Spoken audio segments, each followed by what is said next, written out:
An office block above a car park beside Harlow bus station. But the windows reveal how Terminus House is now a depository for the homeless, converted into hundreds of bedsits after government changed the rules to boost housing supply. No planning permission was required.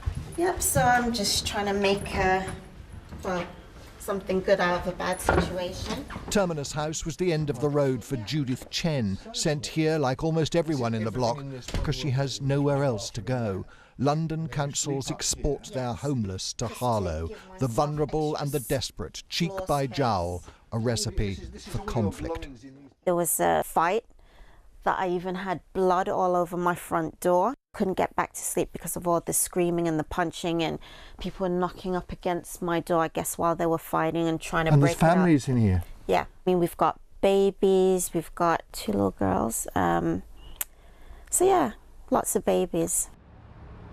Tens of thousands of homes have been created from old offices in England in the last few years. There are more than 1,000 in Harlow alone. But local councillors are now trying to stop any more permitted development in the town centre after a risk assessment painted a horrifying picture of life inside some old office blocks. Children telling teachers they were too terrified to come home, too petrified to sleep at night. A man openly brandishing a knife in full view of children. The risk of grooming, domestic abuse, drunkenness. This is the businessman who owns and manages Terminus House, along with more than 900 other flats created from old offices. Are they right when they talk about alcohol misuse, domestic abuse, drug dealing, potential grooming of children? Well, that was an allegation which hasn't been substantiated, and I think the police have corroborated that it was said in error, and so they're just wrong. That's wrong, 100%. You're mixing in the same block single men with alcohol problems, drug problems, mental health problems, single mothers with young, vulnerable children. Is that really sensible? Again, it's about management and working closely with the organisations and partners.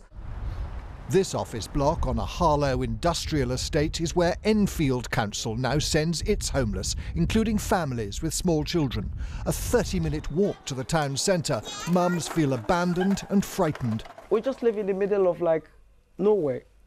Everywhere is industry, polluted. You have to walk at least 15 minutes to get to a bus stop, and the buses run every 2 hours. A company owned by Enfield Council is supposed to manage the block and care for the tenants. It insists the accommodation is appropriate, with CCTV and a caretaker on site during the day. No one challenged our presence.